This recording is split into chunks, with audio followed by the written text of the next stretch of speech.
he can join us later on. Once we are done with the press conference, then we'll have a high tea and we will have our Chief Minister joining all you guys for the interaction.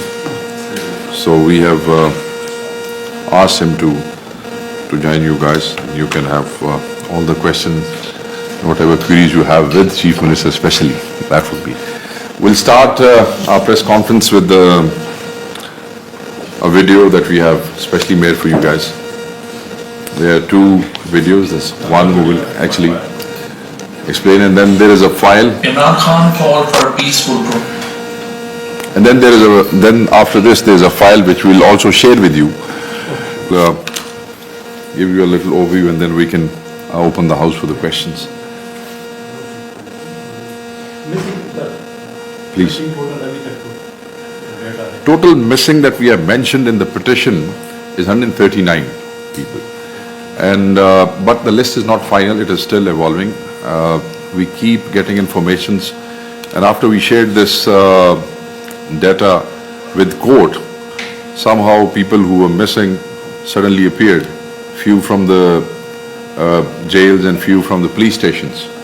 And that was also one of the objective to share this list with the court, because we don't want people to stay missing. We want people to appear. So, and hopefully people who are missing, presumably dead, because they have not appeared, they have not reached their houses, nobody knows about them, where they are. So we hope and expect that they are all alive and they all will be appearing, no matter how they do, but as long as they appear, it's good. If you allow me, I'll just I'll explain few things. One of the things that why this call for the protest was given in the first place. Our leader, Mr. Imran Khan, who is unlawfully detained in Riyala jail in fabricated frivolous cases, had given a call of protest with three main objectives. The first was the release of all political prisoners who were unlawfully, illegally detained in frivolous cases around Pakistan, and the number was in thousands, especially our women, and especially our main leaders who are in Lahore, like former Governor Sir Faraz Chima, our Punjab President Yasmin Rashid, is an elderly lady, cancer survivor, Senator Ejaz Chaudhary, the request of whose protection orders has just been submitted again in the Senate. It's been a year and a half that he has not been allowed to attend the Senate sessions. Mia Mahmood Rashid, the former senior minister, and thousands others who are in different jails in Pakistan. So the first and foremost objective was the release of all those political prisoners. Second was the return of the stolen mandate, because we believe that our mandate was stolen on 8th of February, and the people who have formed this government were installed are the production of Form 47. And the third was the reversal of the 26th Amendment. So basically these were the three objectives for which we marched towards Islamabad. And marching Islamabad and protesting is a right which is given to every Pakistani in our constitution. Peaceful protest is our right. Peaceful protest is a right of every Pakistani, and it is given to us by the constitution. Freedom of speech, freedom of movement, these are the rights that we have. And exercising those rights, we marched towards Islamabad. We intended to hold a sit-in in Islamabad, reaching D-Chowk, and these were the three objectives. This is a brief background which basically led to these calls during last few months, because it was not first of the mobilizations. It was one of the last mobilizations that basically call was given by Mr. Imran Khan. There were attacks on democracy, there were kangaroo trials, false cases, victimization, attempts to exclude PTI from politics by stealing the elections that I've just mentioned. History's biggest fraud on the public mandate. You can see the system of peaceful transfer of power. It was destroyed the way it was done. 2/3 majority was converted into minority by stealing that mandate. What happened on the day of election, after the election polling was closed, what happened? Formation of governments through intimidation. You see forced press conferences, forced defections, deprivation of reserved seats, deprivation of the representation of Pakhtunkhwa in Senate, refusal to implement Supreme Court, full court decision. Avoiding rigging investigations, we have been demanding these investigations for long, but so far no response has been given by the government or the Election Commission, keeping tribunals virtually ineffective.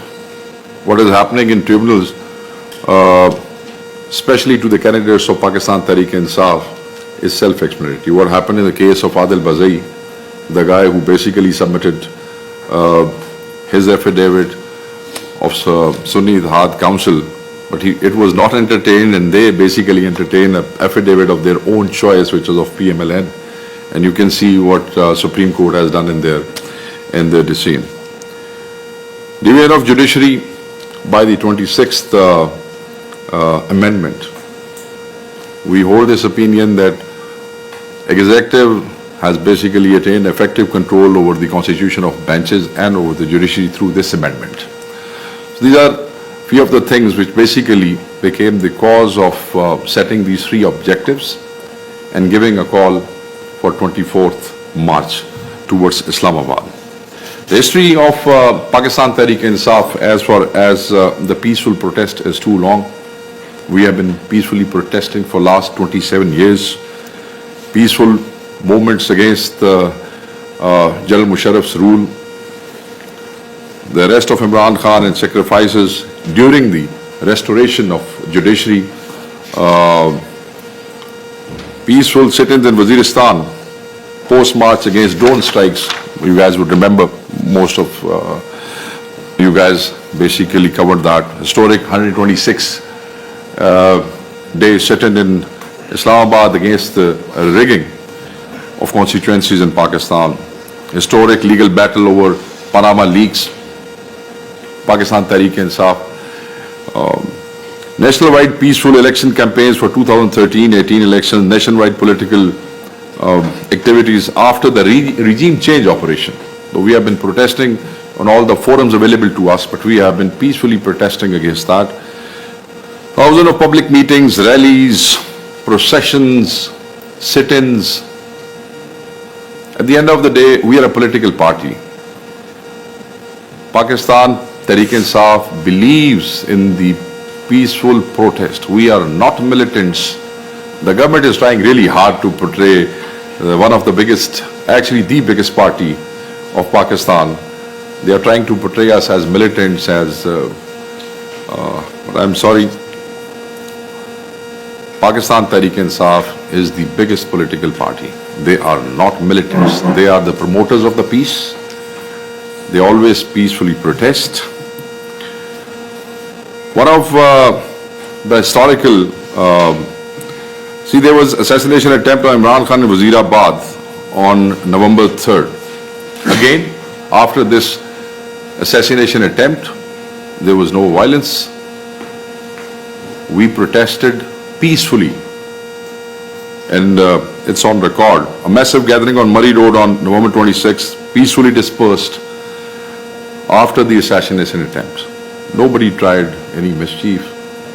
Again, it was our right to protest peacefully. The largest armed attack on the country's history on the residence of the political leader at Zaman Park.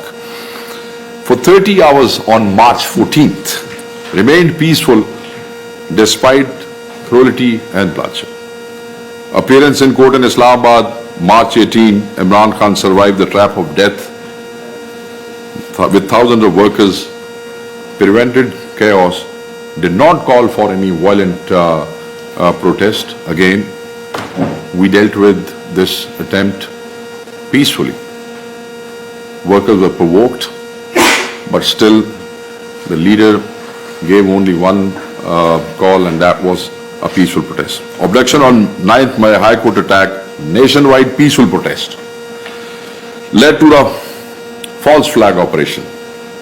And we are still demanding a higher power judicial commission to probe that. We have still been asking about the CCTV footages, not the footages that have been released in small portions of few minutes. We actually have been demanding a CCTV footage of the whole day of all the main places that have been mentioned in that false flag operation and have been basically being mentioned again and again.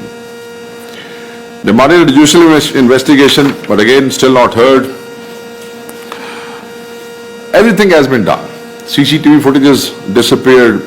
The judgment of Justice Amir Farooq is in front of the nation. The Supreme Court decided and basically declared the arrest illegal, ordered the release, but till date the real culprits have not been arrested. Afterwards, forced the voters' abduction of the statements and Istihkam Party, the party which was basically made out of Pakistan Tehreek-e-Insaf, again forced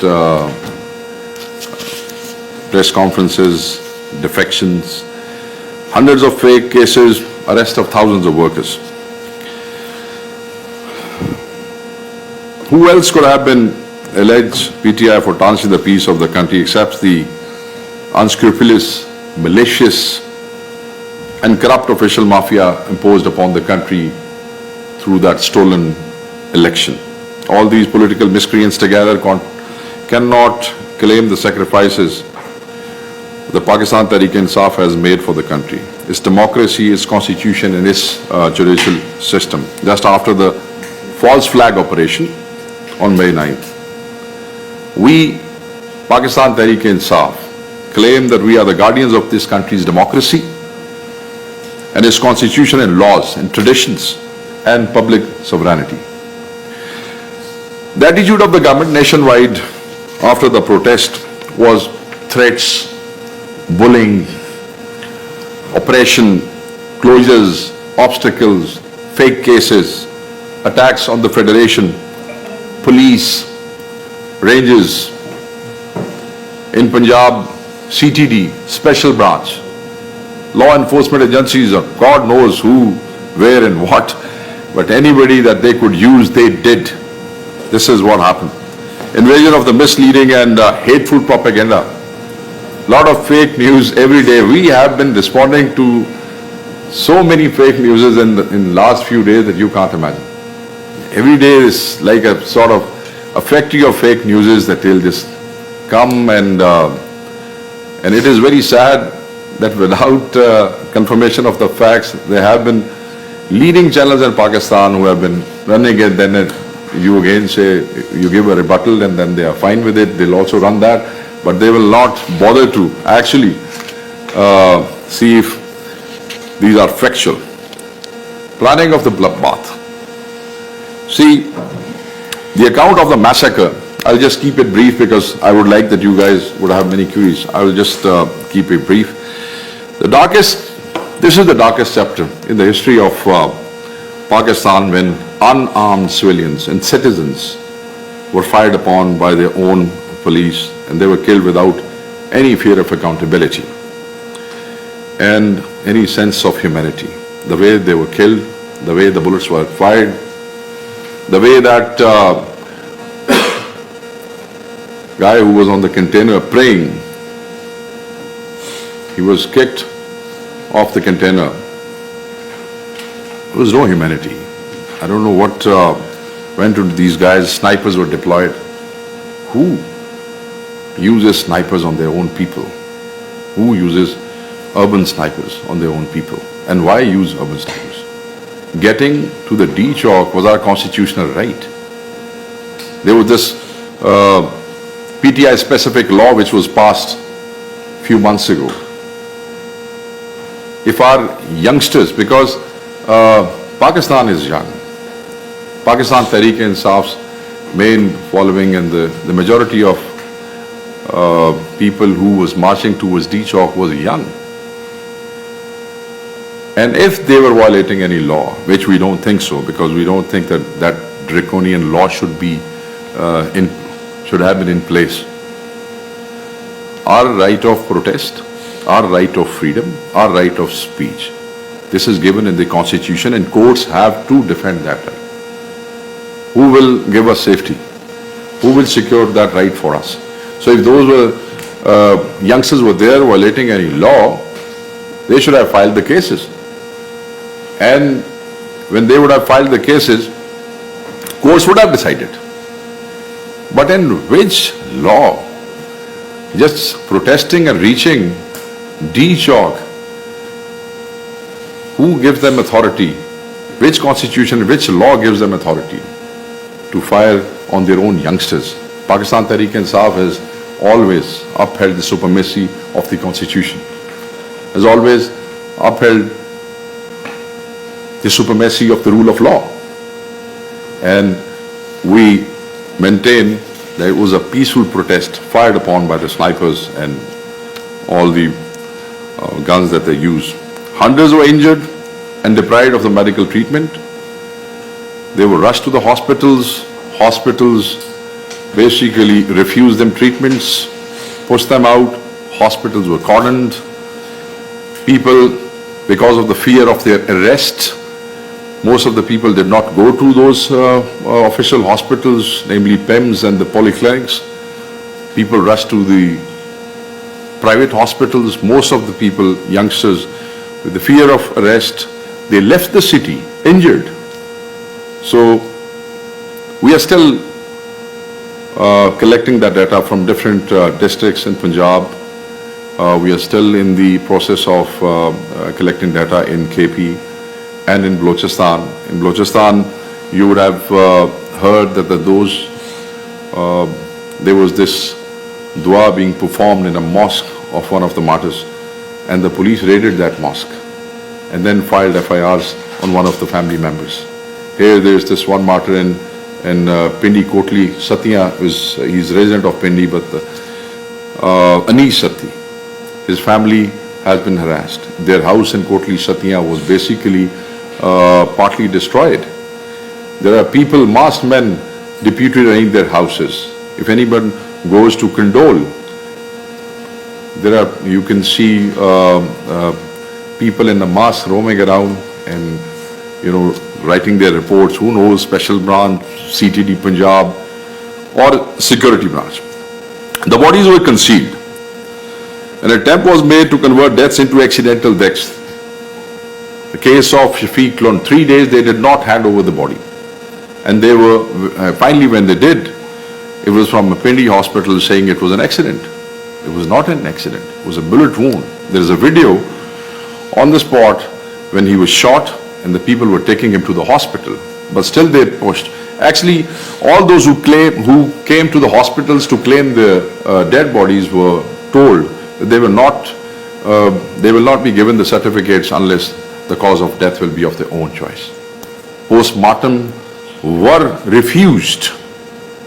There was one postmortem who was performed in one of the hospitals. That's because a lot of people from the family of the martyr gathered there. They pushed the doctors and the police. They had to open the mortuary, unlock the doors, took their bodies out, forced the doctors to do it. Then police was there, then forced the doctors. Still, even after the performing of the postmortem, they did not give them the official postmortem reports. Rather, they wrote the report on a white paper. So the family of Anish Sati has gone to the court to get the official report of the postmortem. So one postmortem performed and still no official report was given. I mean, where in the world this kind of inhumane thing is done by the doctors? These doctors work for the same government who basically fired those bullets on these kids. These police officers, why we have not been able to lodge these FIRs? Because these are the same people who fired bullets on us. And in the Anis Satti case, they have gone to the court with the petition of 22A for the filing of the FIRs. All those martyrs and their families, they are being harassed. Their families are being harassed. They are being told that there will be cases on them. They have been told that their life will be hell if they go to the court, if they go to the police, if they try to file the FIRs. This is what is happening in the Qaid's Pakistan with this installed government. Hospital records were altered, discarded, false information was entered, pressure was set to the hospital management. One of our IDF doctors and 2 male nurses were arrested when they were trying to get more information to the hospitals. We got them released after 3 or 4 days. Then you have this on record. There were senior journalists who were trying to gather more information from the hospitals. They were arrested and frivolous false cases were registered against them just to ensure that they don't speak and they don't ask for more information. Citizen property was looted, cash, valuables, mobiles were looted. Where in the world police force or the rangers start damaging the property? Which law gives this authority? I don't see any law in Pakistan where the police or the rangers are allowed to actually thrash and damage and destroy the property which was left by the protesters when they were forced. See, when these protesters reached Islamabad, they were ready for the tear gas shelling. They knew they are going to Islamabad. It has been happening for last 3-4 months. The number of mobilization, they have been facing these tear gas shellings, stun grenades, rubber bullets. So all those youngsters were ready to face all that. But what they were not ready was for the live ammunition, for the live bullets.